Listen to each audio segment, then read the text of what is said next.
নমস্কার বন্ধুরা। এবার কিন্তু বেসরকারি কর্মীদের জন্য একটা দারুণ খবর আসছে, যেটা কিনা তাদের মাসিক পেনশন ৯,০০০ টাকা পর্যন্ত হতে পারে। তো বিস্তারিত এই ভিডিওতে আলোচনা করব।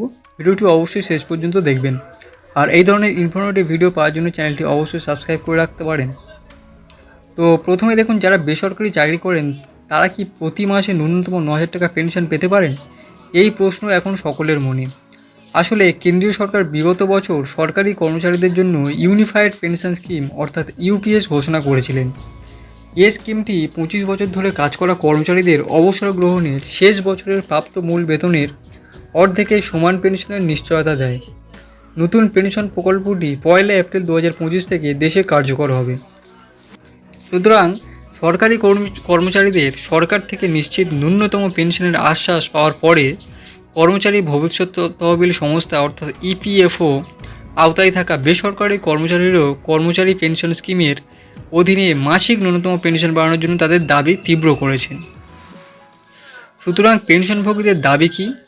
দেখুন, পেনশনভোগীরা কি দাবি করছেন এটা সম্পর্কে জেনে নিই। পেনশনভোগীদের দাবি ন্যূনতম পেনশন ১,০০০ টাকা থেকে বাড়িয়ে ৯,০০০ টাকা করা হোক। এই দাবির পেছনে পেনশনভোগীদের যুক্তি হচ্ছে, বর্তমানে লব্ধ পেনশন খুবই কম এবং এতে তাদের জীবনযাপন কঠিন হয়ে পড়েছে। পেনশনভোগীরা এই নিয়ে প্রতিবাদ করতে বাধ্য হয়েছেন। এছাড়া পেনশনভোগীরা বিনামূল্যে চিকিৎসা সুবিধা, মহার্ঘ ভাতা পাওয়ার দাবি করেছেন। তথ্য অনুযায়ী বর্তমানে ইপিএস 95-এর অধীনে প্রায় ১৮৬টি প্রতিষ্ঠান রয়েছে এবং প্রায় ৮০ লক্ষ পেনশনভোগী এই বিভাগের আওতায় আসেন। আচ্ছা, এরপর দেখে নেব পেনশন বাড়ানো নিয়ে আলোচনা হলেও কোনো ঘোষণা হয়নি। এই নিয়ে কি সিদ্ধান্ত নেওয়া হয়েছে? যাই হোক, ইপিএস 95 রাষ্ট্রীয় সংগ্রাম সমিতির চেয়ারম্যান কমান্ডার অশোক রাউত দাবি করেছেন যে বাজেটের আগে অর্থমন্ত্রী নির্মলা সীতারমণের সঙ্গে পেনশন বৃদ্ধির বিষয়ে আলোচনা করা হয়েছিল, কিন্তু 2025-26 বাজেটে এটি সম্পর্কে কোনো ঘোষণা করা হয়নি। এতে খুশি নন গোটা পেনশনভোগীরা।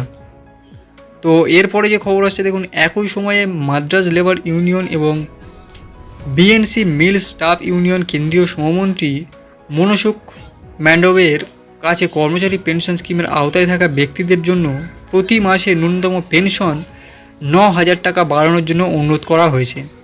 অন্যদিকে মহারাষ্ট্রের নাসিকেও পেনশনভোগীরা ইপিএফও অফিসের বাইরে বিক্ষোভ দেখান এবং ন্যূনতম পেনশন ১,০০০ টাকা থেকে বাড়িয়ে ৯,০০০ টাকা করার দাবি জানান।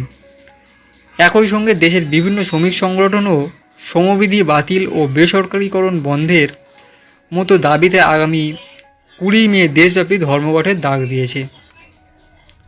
তো এই ছিল আজকের ইনফরমেশান। ভিডিওটি ভালো লাগলে অবশ্যই একটি লাইক করবেন, শেয়ার করতে ভুলবেন না এবং কমেন্টে আপনার মতামত জানাতে পারেন। আর এই ধরনের ইনফরমেটিভ ভিডিও পেতে হলে চ্যানেলটি অবশ্যই সাবস্ক্রাইব করে রাখবেন।